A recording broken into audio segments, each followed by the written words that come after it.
Selamat pagi dan salam sejahtera buat kita semua. Salam sehat dan salam bahagia. Berjumpa lagi bersama saya, Maria Kristina Purba. Saya guru SMA Negeri 4 Senayan. Pada kali ini, saya akan membuat video pembelajaran Bahasa Indonesia kelas 12 tentang teks editorial. Adapun tujuan pembelajaran kita kali ini adalah yang pertama, dengan memahami teks editorial, siswa dapat mengetahui arti teks editorial. Yang kedua, dapat mengidentifikasi informasi yang berupa opini dan fakta yang terdapat dalam teks editorial. Yang ketiga, diharapkan siswa dapat menganalisis struktur ragam informasi sebagai bahan teks editorial sehingga siswa dapat merancang teks editorial dengan memperhatikan struktur dan kebahasaan baik secara lisan maupun tulis secara mandiri, jujur, dan teliti. Pada teks editorial, materi yang akan kita bahas adalah yang pertama, hakikat teks. Yang kedua, jenis-jenis teks. Yang ketiga, ciri kebahasaan. Dan yang terakhir, tentang struktur teks. Nah, sekarang kita akan membahas materi yang pertama, yaitu tentang hakikat teks. Teks editorial sama dengan tajuk rencana, di mana tajuk rencana ini terdapat di media massa cetak seperti koran, majalah, ataupun buletin. Posisi teks editorial ataupun tajuk rencana ini biasanya kita jumpai di halaman depan bagian halaman pertama ya. Halaman pertama di koran, majalah, ataupun buletin. Kenapa? Karena teks editorial adalah artikel utama ya. Artikel utama yang ditulis oleh seorang redaktur koran yang merupakan pandangan redaksi terhadap suatu peristiwa atau berita aktual yang sedang viral atau yang menjadi sorotan masyarakat. Oleh karena itu posisinya diletak di halaman depan karena beritanya merupakan berita yang sedang viral. Secara tidak langsung, teks editorial merupakan pandangan media massa terhadap suatu peristiwa yang tengah dibahas. Ya. Teks editorial bukanlah opini pribadi dari penulis. Bukan opini pribadi, jadi tidak sembarangan dalam menulis sebuah berita. Teks editorial dibuat untuk memberikan pengaruh serta meyakinkan pembaca mengenai isu terkini, isu yang terjadi. Bahkan, teks editorial juga mampu menggerakkan pembaca untuk turut bergerak. Ya, karena itulah harus berhati-hati dalam menulis teks editorial. Jadi tidak semua orang bisa menuliskan sebuah berita. Karena ada aturan dalam penulisan sebuah berita. Berikut contoh teks editorial yang terdapat dalam surat kabar ataupun koran. Sebelumnya saya minta maaf kepada anak-anak didik kami yang khususnya di daerah daratan mungkin bertanya, kenapa harus diperlihatkan contoh teks editorial tersebut, maaf karena saya mengajar di daerah pesisir yang dominannya anak nelayan dan kami tinggal di daerah laut, jadi jarang menemukan namanya koran. Oleh karena itu, saya memperlihatkan contoh ini agar mereka juga dapat mengerti, dapat mengetahui di mana posisi, di mana letak teks editorial tersebut di dalam sebuah surat kabar. Nah, di dalam teks editorial terdapat opini dan fakta. Apa opini dan fakta? Opini adalah merupakan pendapat atau tanggapan redaksi untuk mendukung pandangan terhadap peristiwa yang sedang dibahas.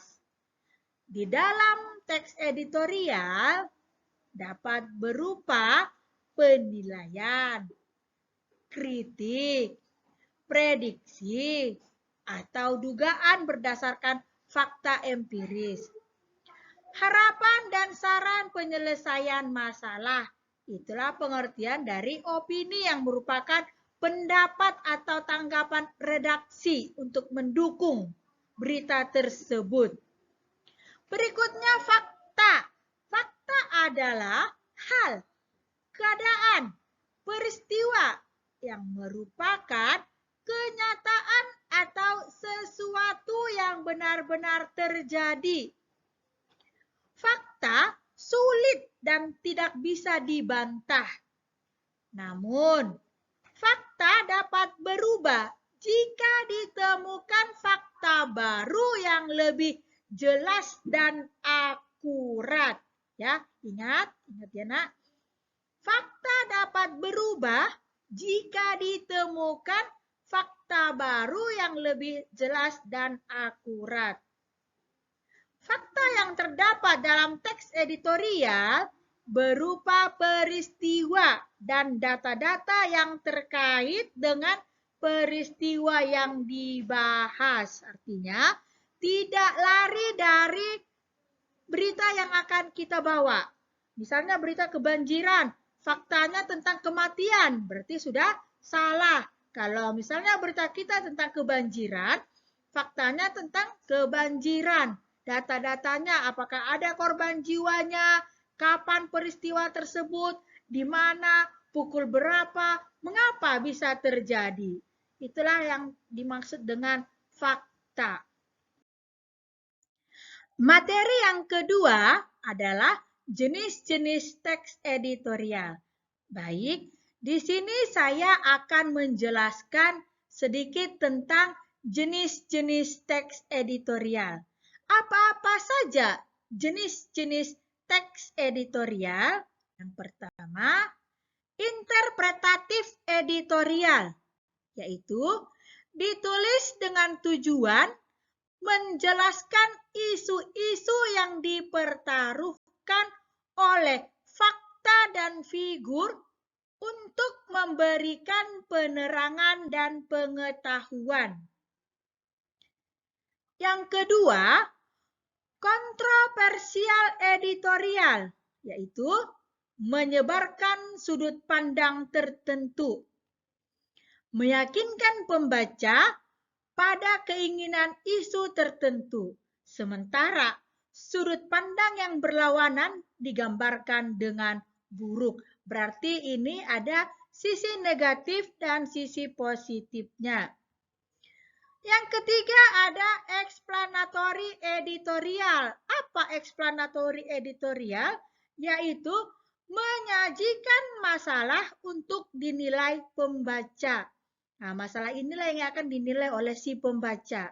Berikutnya, membuka dan memprovokasikan pikiran pembaca mengenai masalah sosial, politik, ekonomi, yang untuk menarik perhatian si pembaca dan memungkinkan mereka untuk menilai, ya, menilai berita yang kita sajikan. Oh, berita ini bagus, berita ini hoax. Ya, jadi mana berita yang benar-benar terjadi, mana berita yang tidak terjadi. Itulah jenis-jenis teks editorial ada 3. Interpretatif editorial, kontroversial editorial, dan explanatory editorial. Selanjutnya, yaitu ciri-ciri teks editorial. Nah, dalam video ini juga saya akan memberikan ciri-ciri teks editorial. Yang pertama, aktual dan faktual. Maksudnya, teks editorial harus mampu mengangkat informasi yang sedang hangat diperbincangkan oleh masyarakat. Ya, harus mampu mengangkat berita, informasi yang sedang viral di dalam masyarakat. Selain itu, data yang dikumpulkan merupakan informasi yang didasarkan pada suatu fakta yang akurat, ya. Informasi yang kita ambil, yang kita gali harus berupa fakta supaya berita kita tidak hoax. Berikutnya, sistematis dan logis. Yaitu, teks editorial ini pun haruslah sistematis. Sistematis di sini harus memenuhi struktur serta kaidah kebahasaan yang sesuai.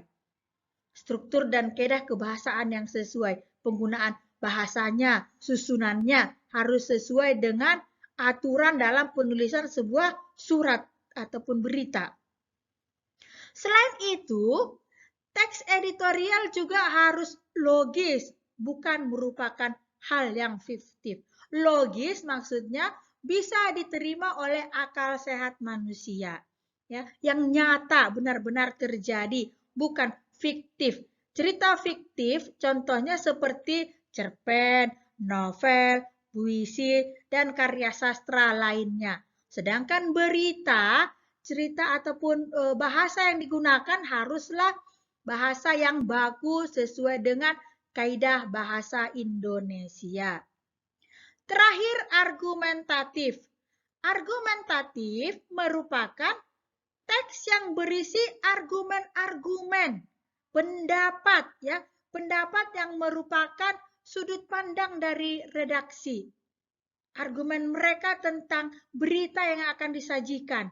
Oh, saya berargumen seperti ini, saya seperti ini. Jadi dikumpulkanlah pendapat mereka, kalau benar-benar nyata dan pas akanlah diterbitkan berita tersebut. Nah, materi yang terakhir ataupun nomor 4 dari materi teks editorial yaitu struktur teks editorial. Apa-apa saja struktur teks editorial? Yang pertama, tesis.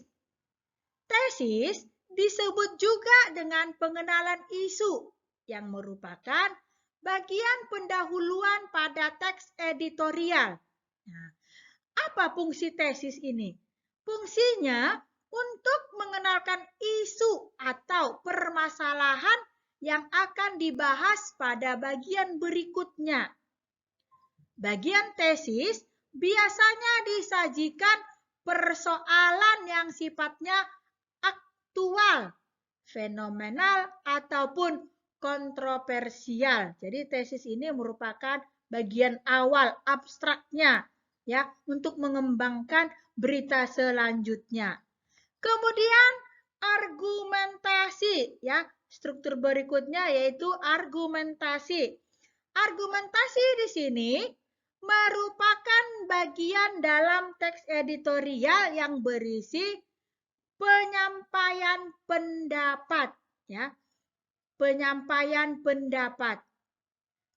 Bagian argumentasi berisi pembahasan berupa tanggapan redaksi terhadap isu yang diperkenalkan sebelumnya.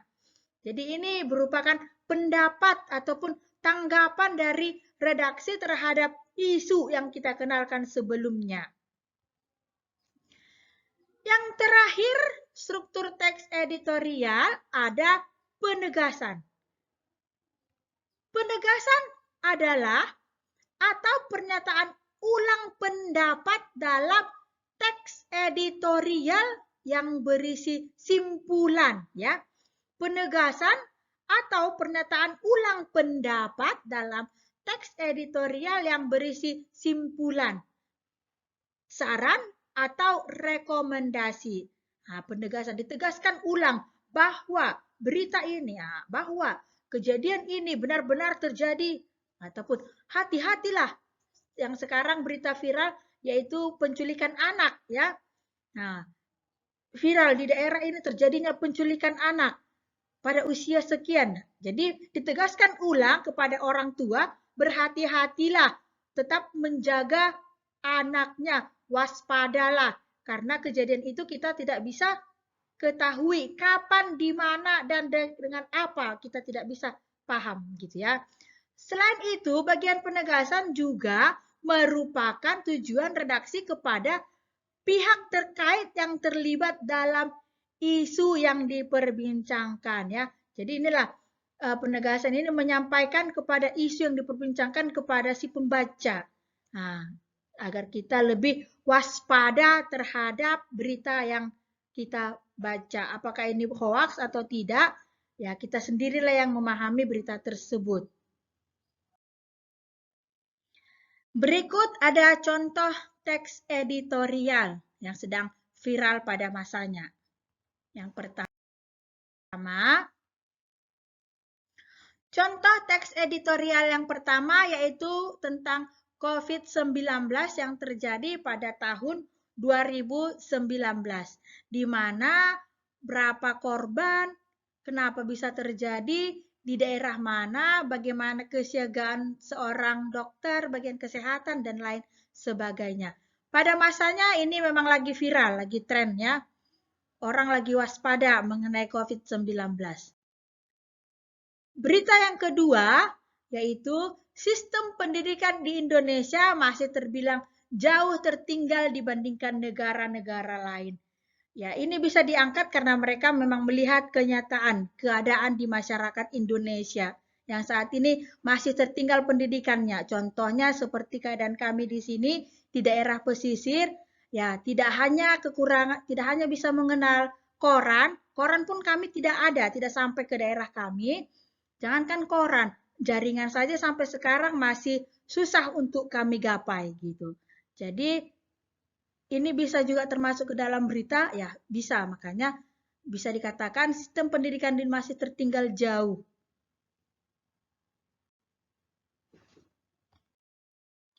Baik, demikianlah materi yang bisa saya sampaikan hari ini tentang teks editorial.